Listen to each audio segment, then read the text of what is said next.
guys Ndigbo ekene kwa mona biko onwe video na afọ na ebe asị na onwe anyị alabalo akwa ọkụkọ n'otu na the woman bụ onye laba akwa ọkụkọ n'ime gịnị ime otu akwa ọkụkọ nọ n'ime. According to this man, also in this video go where the woman aka na and reveal was the secret ihe gwa the woman mgbe kpụrụ akwa ọkụkọ bịa ọsị no miss the woman. The woman say madam hafa na kpụrụ akwa ọkụkọ si na in her ways na akwa ọkụkọ emere ihe ọ sị ya men n'ogburu ndị asị ha bụ n'ogburu mmadụ asị ya wete that no if he had made that sacrifice that na aka ihe ịkpala akwa ọkụkọ mana achọ m ka unu gee ntị because no boromo according to this video and according to what they also told him. So we can end this video one of the authenticity of this message. God one. Oh one yes akwa ọkụkọ na nyanwa ga serve ya buru ndo otu ha n'ogbonu akpaba ogbonu gbachi ogbonu mgbe akwa ọkụkọ atụ akwa ọkụkọ nga nso nwanyị why did they arrest Akwa Okuko so that Akwa Okuko eme ha si eme na group na si egbuo mmadu ogbuho mmadu onye bara na Akwa Okuko na atụrụ ya nga genti afa egwu ni shinasa onye isu ofia na me one start from this small boy makwa ebeziku. Okay, watch the video first. Obu na edebe je park debe Okuko, this guy follow onwe Okuko amam yo na asaza. This useless man. Okay, the man he will J-Pack carry on yenka. You got that? If for this guy J-Pack is the far better than this guy. Nkana be osiki na ona bi dozi dibia Igbo. Na ona bi dozi omenani Igbo. Onya the very dangerous carrier J-Pack. Otu angwa gi akodi.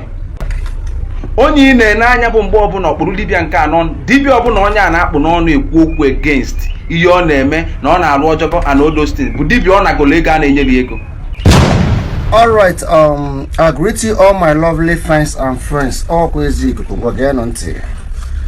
After this video, this guy's not the wise one, which is most idiot one bingo nketa alachalanya mbagente adoro mazo onye ọma ema why also chim onye bụ onye ọma okwulu here wee sị na mụ ọbụ ezi ikuku na ọwụ na edebe J-Pack debe mmụnwa ewelu J-Pack fine and good oyi for maka bụ is my brother mụ na adra azụ onye ka ibie ọkam Sochima.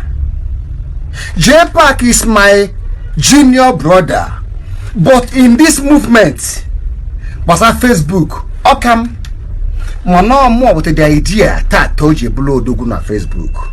Man again, Okuli hana happen a boss that na more busy kuku no name dibio bona undragri when a man ani ego.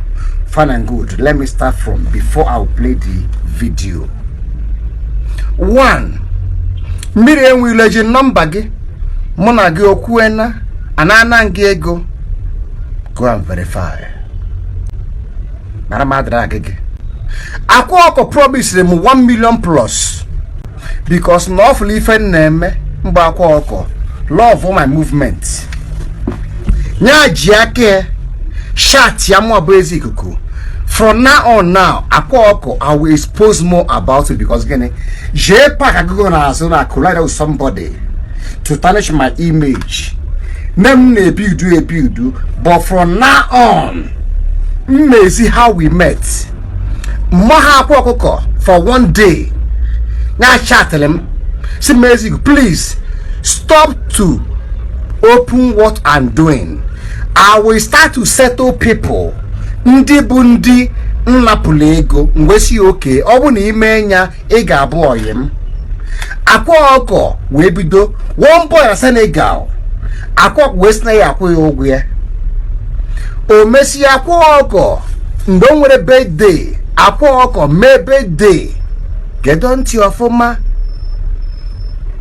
the same boy na wee sị mụ no nwere ọgwụ olie mbụ akwa ọkọ na ọgwụ anwa dị na beer with his picture na ya chọrọ ka ọgwụ a ka ebe bi ọkọrọ ya bụ na his own problem mgbe si oke akwala akwa ọkọ eme ha melụ akwasị na azụ mgbakwa ọkọ ga forge ya sleep mgbakwa ọkọ na ya akwara m ụgwọ nli ego which I call the guy on phone si na apụala akwa ọkụkụrụ m ụgwọ nli ego o nwere one boy onye Imo steeti jee paaki kpọrọ jere nke akwa ọkọ ha napụ ya ana obi ya isi ofu nwa ha napụ the boy kwa ihe gbasalụ 7-8 million steeti ọwụ ha alụghị ọlụ the boy called me akọrọ akwa ọkọ emeghị ihe aịso okwu 1 kedu onye ọzọ nke a na-akpọ nze million mma na ọ ga-anwụ ọmankarị 8 months ọnwụnwa ọdọ ya ịma why o bulu m ebubo onye Imo steeti one woman gote case na table nga gba anya ụgwọ tinye account ka akwụ ụgwọ this man bịa n'azụ tụrụ ojiefi bụ gịnị ma na-akwa ọkụkọ ha na Monster Club o mechie achụ onye ọpụa ma ọtụ ugwu ụtụ ojiefi konuko with that man ntinye account ka akwụkwọ the woman ọ sị na enwe ego nsi ya pay what you have ka nye the woman first kuchebe na group nna omenya ọsị mbụ ojiefi na omenya nsị ya kewe the money ọsị na omecha 2-3 weeks na ese mfụrụ basnat na nna anaghị ego online mụnwa tell me one dibia na ụgwọ just tell me jee park na-aga n'azụ na-akpọ ndị a o yuzugo aka ọma yuzuo Orodo TV yuzuo Ebonyi Sun yuzuo Wagaji na me one start from this small boy makwa ebezi iko ife nji puli ife abụ gịnị o nwere one a na-akpọ gịnị a na-akpọ alụsị nwanyị na-agba achawo ogbuo na die na-agba achawo be my group iku movement si na ya bụ onye ogbonu ka anyị bụ ogbonu si ya no and onye mụọ kpọọ ndị ogbonu ha kpọọ the boy spirit na ọ ga-abụ nobody in this life wee na-ajụ ife ọ bụ life the same woman na-arụ with this boy ife na ọ na-arụ with this boy nke asị na ya bụ wise igbu ọhụ nne asị m ụnụ nwa onye ọbụla bụ onye ma eziokwu come to me let's work together and make Igbo culture great not to fight each other mana onye a echere na amụ ife amagha na-egheli akọ echere na amụ ife amagha n'ọnwa bisagon amagha n'ikpu nwaanyị isi ọfịa gee ntị the battle has begun ọkwa ịkala arụ mba nọ ịbatago ọkwa ọrụ gị no you have more followers than me so ọ dịrị m easy to drag you ntụ ụta gị mma esekata gị akwala ndebe ụnụ a na-asị m because naanị I will dig deep into your history ị ga-amụ ebe ezi ikuku let's watch and see evil must go in Igboland mana ndị alụmana mma adọ ha aka na akpa amụ the same woman now na-agba achawo gburu die bịazie na my group iku movement nji achụ ndị ọjọọ si na ya bụ onye ogbonu nsi no I can't stand there. I never beg this idiot for one money.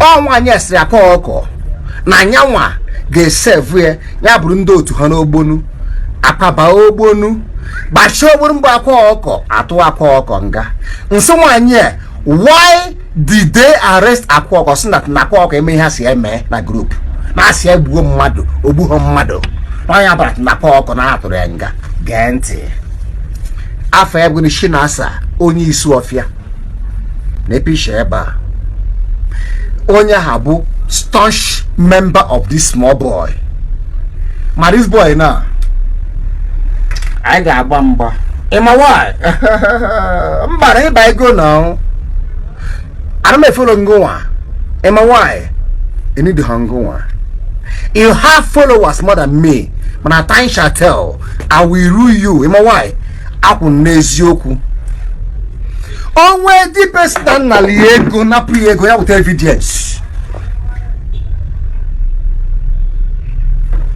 mgbe jee park oge echi njaka gọvanọ okwu asị na ndị otu mepere group ka ha tụọ Akwa Okuko nga mụọ bụ Eziku mepere group a na-akpọ gịnị One Mind Forum adia every dibia conference save Igbo dibia from problem remember ha donu pụta nevo ka o wetara anyị na mma that no onye nwere picture mmadụ n'ọgwụ ọ na-agwọ na shrine enya wepụ ya ebe anwa. That's what I told them. O mesia ha emerie ha emehie I verse nsi ha for now on now unu bụ enemy m ma ask me that na kwụsịrị ịgwa aja ọgwụ mgbe na-ajụ this boy how do you know me? Nye mụ 5 evidence ndị nnapụla ego bụ ndị dibia and I put a challenge on Facebook live video, whether on your page, on my page. Give me a date, I will tag you. Let's start. Movement more basic movement. Nkalele mapa efromoa ebi balo the nneku ina to followers, but I will collect your own followers, see my own. Okay, mother. Mbara no. If let's see you, abom one tionwe. Anibo ka demma with you or without you, with J-Pack or without J-Pack, with Indo Tuno. This guy bu an intruder. After video melo that na Akwa Okuko must be free. Ngwe kuwa against Akwa Okuko by iwe. And I was saying wanya bu enyi wanya onye ogbonu. A one of 69 years na almost 18 years ka ọhụ ewe mmiri maka yara ụmụazị ọhụ ga-enwe mmiri. Alụsị nwanyị is an stupid woman ka bahuru. O nwere one boy ogbulu onye ụkpọ ogbuhe physical ogbure spiritual o nyere kpụọ mmụọ na bie. That boy rara complete 7 years, small boy of 18 years na ara nwanyị 69 years na amaga di ọhụ pom. Last, this boy name Onyara. The boy Bonyopo. This woman, on a phone, same na this boy, but I break was chief. I had to hang and see and I to hang give Bonyo and our own master green mellow. I want to them 20 WhatsApp line they use them. Order of one send them my own second WhatsApp. We show delete yenya omaranji the home evidence. Or project one more bondo bonu what the boy spirit no gabu nobody in this life when I do if for life the same woman na wrote this boy Efrona I wrote this boy gas na bụ wise Igbo ohunne ife jamando bono bogani ite powder na nke hotelum this idiot na nke hotelum bụ alụsị ikpu nwanyị onye isofa gburu die na akwali eji history ka o si wee gbuo nnukwu nne maka na mama ya bụ onye ụkpọ mana ajọ nwanyị ka ọ bụ. Asịbụ nwa onye ọbụla bụ onye nwe eziokwu come to me, let's work together and make Igbo culture great, not to fight each other. Mana onye eche na amụ ife amaha na-egheli akọ eche na amụ ife amaha na nwa bisagon amaha na ikpu nwanyị isi ọfịa. Gee, the battle has begun. Akwa ịgba efule ya ife nji pụlụ ife abụ gịnị o nwere one way a na-akpọ gịnị a na-akpọ alụsị nwanyị na-agba achawo ogbuo na die na-agba achawo be my group movement si na ya bụ onye ogbonu ka anyị bụ ogbonu si no